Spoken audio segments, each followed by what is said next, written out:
Haji, ibadah yang diwajibkan bagi setiap muslim dewasa, berakal sehat, dan mampu melaksanakannya.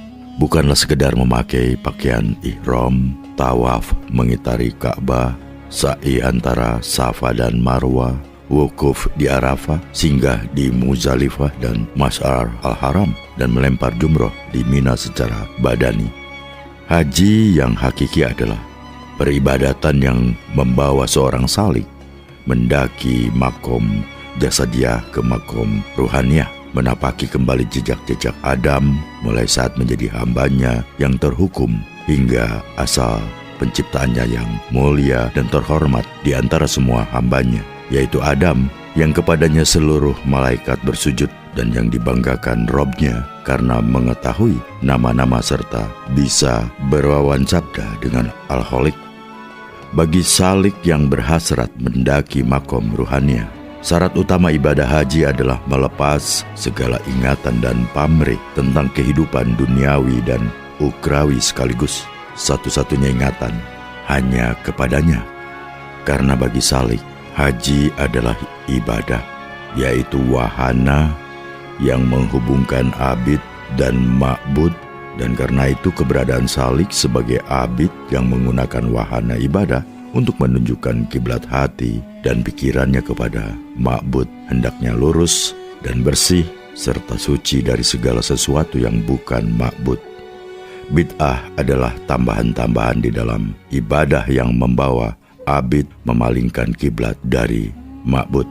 Menjelang musim haji, Syekh Siti Jenar yang sudah menyiapkan kebersihan jiwanya untuk memasuki makom ruhaniyah berangkat ke tanah suci dengan melewati samudera. Hasrat dan keinginan hatinya untuk melakukan ziarah ke makam para leluhur, yaitu Imam Husain di Karbala, Imam Ali di Najaf, Imam Ja'far Shadiq, Imam Muhammad Al-Baqir, Imam Ali Zainal Abidin di Baqi, dan terutama makam Rasulullah di samping Masjid Nabawi diurungkannya. Uraian Ainul Barazik tentang hakikat tauhid telah meruntuhkan semua dorongan hatinya untuk menapaki kemuliaan dan keluhuran para leluhur dengan tujuan untuk mengangkat keberadaan dirinya. Soal ibadah, menurut hematnya adalah soal pengkiblatan antara abid dan ma'bud. Karena itu tidak sekali-kali abid diperbolehkan menggunakan atribut-atribut di dalam mengarahkan kiblatnya kepada ma'bud.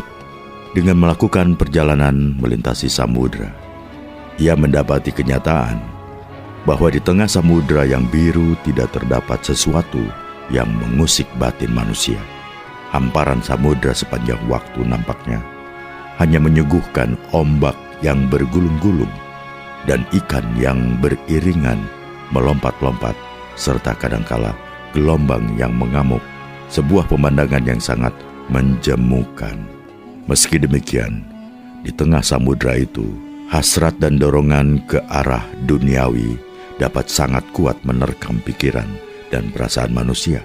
Namun bagi salik seperti Syekh Siti Jenar yang benar-benar telah berjuang keras melepas segala sesuatu selain dia, perjalanan melintasi samudra justru menjadi sebuah kemestian, ibadah yang sangat didambakan, karena jiwanya yang sudah menapaki makom ruhaniyah itu ibarat hamparan samudra yang bersih dari hiruk-pikuk duniawi.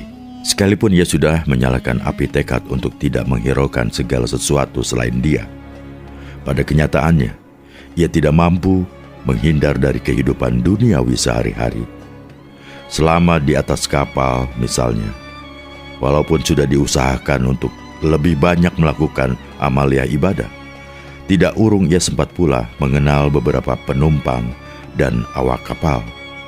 Salah seorang penumpang yang dikenalnya saat kapal akan berangkat dari pelabuhan Basrah, yang kemudian menjadi kawan berbicara selama di perjalanan, adalah laki-laki peranakan Arab Persia bernama Husain bin Amir Muhammad bin Abdul Qadir Al-Abbasi, pemuda 30 tahunan asal Pasai.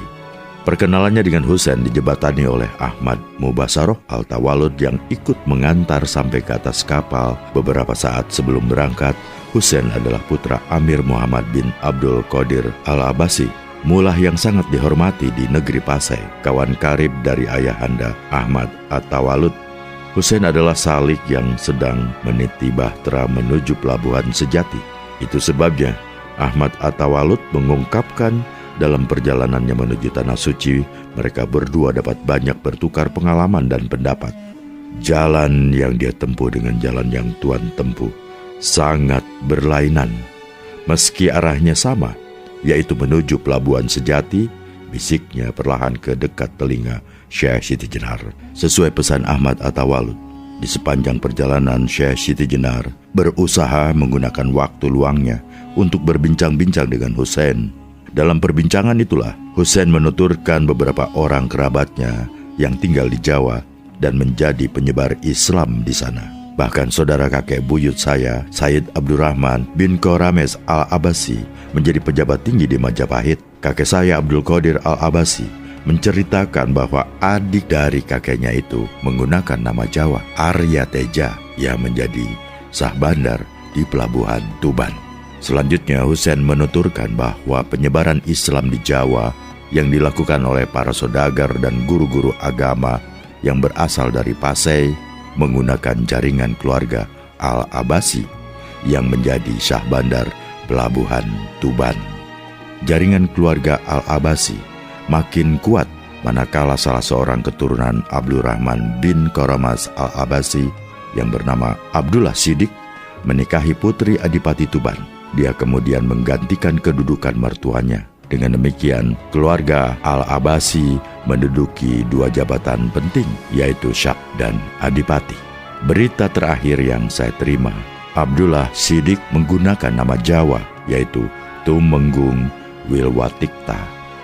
Berdasarkan uraian Husain itulah, Syekh Siti Jenar mengetahui bahwa pengaruh Alawiyin khususnya yang berasal dari Persia sangat kuat. Di Pasai, menurut Husain, paham yang kuat dianut masyarakat adalah Syiah.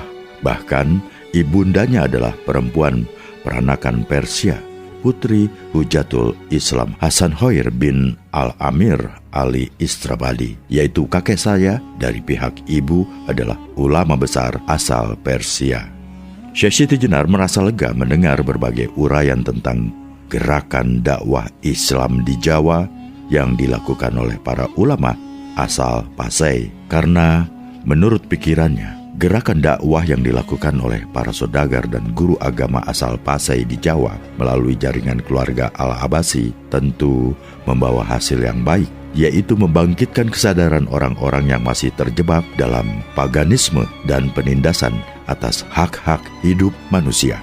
Sejauh ini menurut pengalamannya di Caruban, keberadaan Padepokan Giri Amparan Jati yang diasuh Guru Agung Syekh Datuk Kahfi belum cukup berarti mempengaruhi kesadaran manusia di daerah Galuh dan Pajajaran.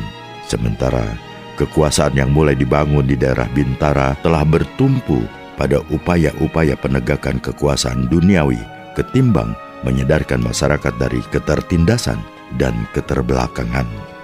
Dalam perbincangan dengan Husain, Syekh Siti Jenar mengungkapkan betapa berat medan dilewati di Jawa karena masyarakat sudah terperangkap ke dalam kerangka berpikir yang beku dan mandek.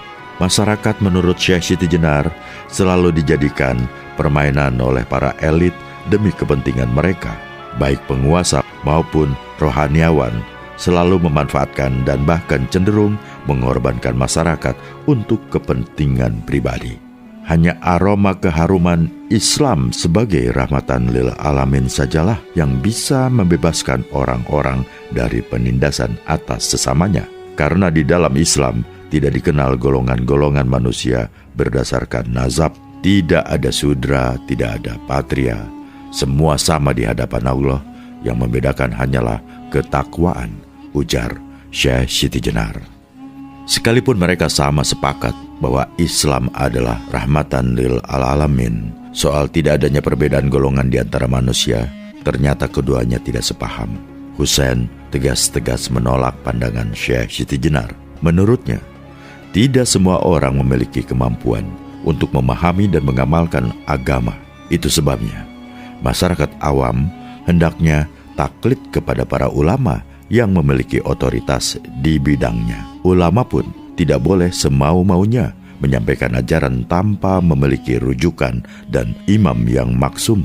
Jadi menurut saya, jikalau semua orang diberi hak yang sama di dalam memahami agama, maka yang terjadi adalah kekacauan yang berujung ke terciptanya kerusuhan besar karena masing-masing akan mengaku paling benar sendiri. Sebenarnya ingin sekali Syekh Siti Jenar mendebat pandangan Husain yang menurutnya tidak sesuai dengan kenyataan sejarah lahirnya Islam yang awal. Menurut pandangan Syekh Siti Jenar, Islam yang diajarkan Rasulullah adalah untuk siapa saja, termasuk budak-budak. Rasulullah tidak akan mengajarkan Islam yang berbeda antara yang disampaikan kepada Bilal bin Rabah, sang budak, dan yang disampaikan kepada Utsman bin Affan, sang saudagar kaya raya. Namun, segala keinginan untuk mendebat itu dihalaunya jauh-jauh dengan keyakinan bahwa kebenaran tidak perlu harus diperdebatkan. Kebenaran akan mewujudkan dirinya sendiri sebagaimana bunga mawar yang harumnya menebar sendiri tanpa perlu diberitakan bahwa mawar adalah bunga yang berbau harum.